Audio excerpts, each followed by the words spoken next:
you have to choose kung saan side ka, no? Hindi katulad ng iba, no, na in the face of this atrocity nga, they still want to remain neutral, no? Pero may sinasabi nga, no, karamihan na in this period, no, neutrality, no, can mean that you are on the side of the aggressor. Kaya during this period, no, I think it's really important to make a stand, no? Not just against the war, no? Against many things, no? Against corruption, for example, no? Against many things, many bad things that's happening in the society. No? Dapat against din tayo dun sa mga corrupt, yung mga everything. yung mga magna nakaw. Yun, tama. Loudest sa pagnanakaw. Joke. Okay, sige. Like Okay. that. Okay, which bring us to the our main topic, no, for today, no. Our main topic is understanding or going deeper, looking deeper into the chart of presidential candidate, no, Leody De Guzman, no, because no, he is actually very much against, no, the Russian invasion of Ukraine, and also, no, is espousing an independent, no, foreign policy, no. Kaya medyo I think, no, timely yung yung stand niya sa mga current events, no. Kaya I think it's really worthwhile looking deeper into his chart. Pwede mo ikwento, Tiara, no? Ay, oo. Yes, thank you. Thank you nga pala kay Ka Leody for providing me himself his birth time. So, Lodi talaga kasi nagre-reply siya. Thank you, sir. Thank you, Ka Leody. Well, no, the reason nga, no, why we thought of discussing this chart na is that parang timely actually itong kanyang mga vision platform, to be more specific, no? Kasi this year there will be a conjunction of Jupiter and Neptune, ano? And according to some of our studies din, ano, Neptune is associated, no, with socialist ideals, no, which is specifically, you know, about the it's against capitalism, kasi parang gusto nila, no, na so yung control ng production will be in the hands of the workers. Is that right, no? Socialism pag socialism po is more on the equality of the resources. Kasi minsan nami-interchange yung communism sa socialism. Okay. Minsan nai-interchange. Pero kasi sa socialism kasi, there is a idealistic sila. Yung kanilang mindset is idealistic. But in a communism kasi, ang ano talaga is more revolutionary. Kaya ang communism is more on plutonic. So yung pagkakaiba po ng socialism at saka yung communism. And Uranian ba? I think Uranian kasi more on anarchism kung i-ano po natin. Anarchy ang Uranus kasi tinatopple niya yung hierarchy. Okay. So kung i-ano natin, fit na socialism sa Neptune, then ang communism sa Pluto, and then ang anarchism. Okay. So anyway, the highlight nga this year is actually the conjunction of Jupiter and Neptune around the middle of April, no? Kaya parang I think, you know, ito yung astrological reason why, no, they are being heard, no, this year, no. Of course, no, it was a decision on their part, no, to join the election, no. Kaya parang it became, no, a platform then for them to air, no, their side, to discuss, no, their views, no, about many things, no. Kasi Neptune nga is actually dissolving boundaries, no. So parang baka ito yung isa sa messages, no, that we need to all of us, no, we need to hear, no, during this period, and mouthpiece sila, for example si Mr. Leody De Guzman no, Walden Bello, no. Yeah, but as far as I know, they've been in this fight for a very long time, you know, like for example si Ka Leody, for example, I read dun sa parang profile niya in his website na sabi niya na-awaken yung desire niya to fight for this cause after nung namatay si Ninoy, which is like a long time, you know. It's been like 83, more than, no? in 83. So, but like it's being heard now, not just in the Philippines, but I guess, in in many parts of the world, because nakikita rin natin yung rise of fascism everywhere. So yun yung parang yung parang like diametrical opposition, 'di ba, ng ideal ng fascism and authoritarianism.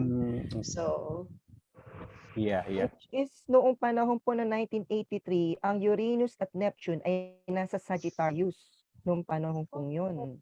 that's so interesting. Nasa Sagittarius. Na-awaken niya, syempre 1983. So na-awaken sa kanya yung Sun, possibly, at saka yung Moon niya. Kung Uranus in Sagittarius at Neptune is sa Sagittarius. Kasi po, yun po yung position ng planets ng 1983.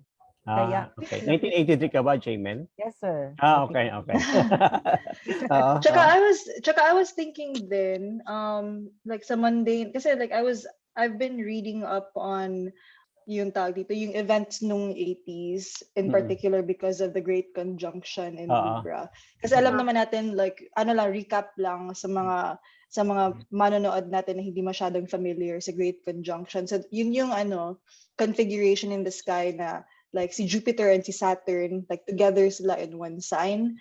And, it usually signifies like a huge change generationally. So around like 20 something years. 20 years. So nung yung 1981, we had that in Libra. And yung parang like from reading the history like everywhere, like hindi lang sa Pinas and sa ibang countries din, maraming instances nung 80s na may mga coup, may mga intervention like by the US para i-overthrow yung socialist governments in favor of more authoritarian governments so that they can, take control of their economy. And that's not a secret. That's not a secret, actually. Like, this is not a conspiracy theory. Like, the history talaga siya. So, nakikita natin yan again in like with Jupiter and Saturn in Aquarius in an air sign. Kasi air is parang, like freedom to communicate, freedom to express.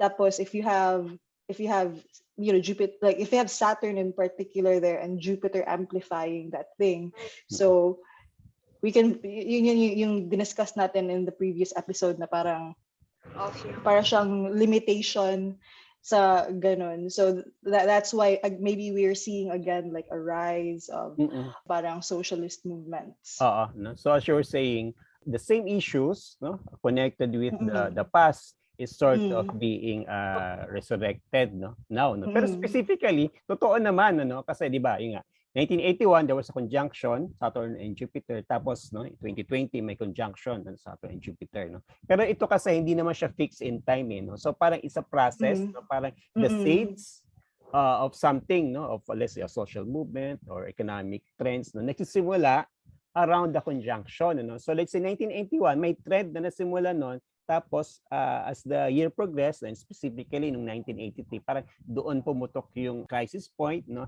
na there was a need, no, to change or to break free from the past kasi nagbabago na yung mundo, no. So the trigger, no, at that time, no, was the assassination of Benigno Aquino, no, Jr., no. Okay. Ang interesting dito is the same, well, not necessarily the same pala, no, pero yun nga, no, dahil napatalsik eventually, sila Marcos, no.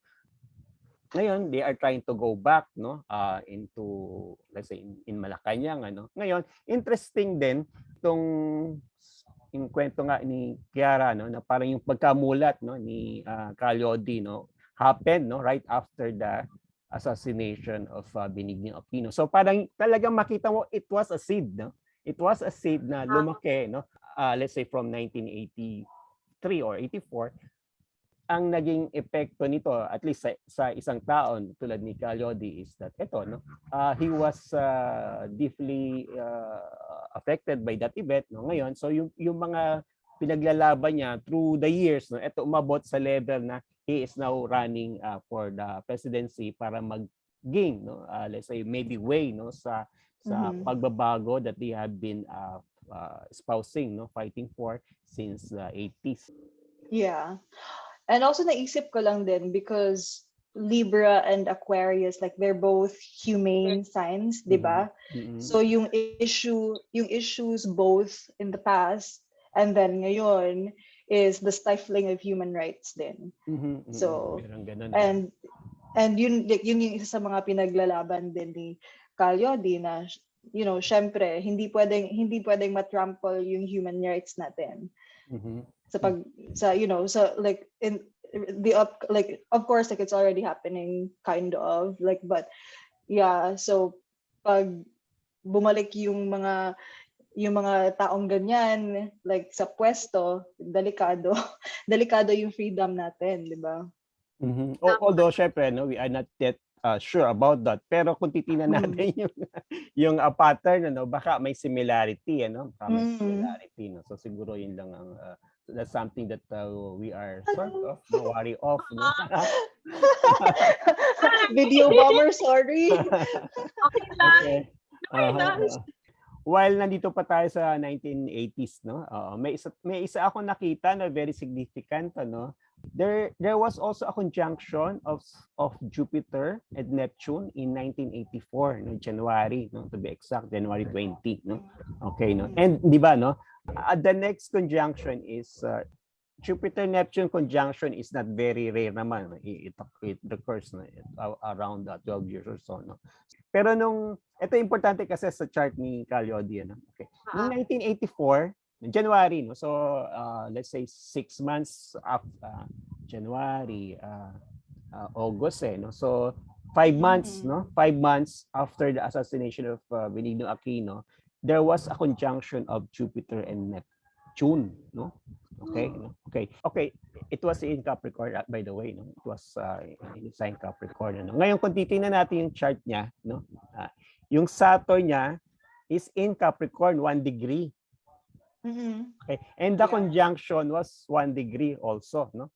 If you are going to look at it nga, no, parang from the perspective of astrology, no, parang very significant yung year na yon sa kanya. And according to the biographies, no, or interviews, no, that we have read, no, yun nga, no, he gave much importance, no, to that year 1983, or the energy or the spirit of that period, no, at naisabuhay niya, no, yung I think, no, itong message nga, no, Neptunian or even no, as expressed in socialism, no. So siguro magandang tingnan natin yung chart niya.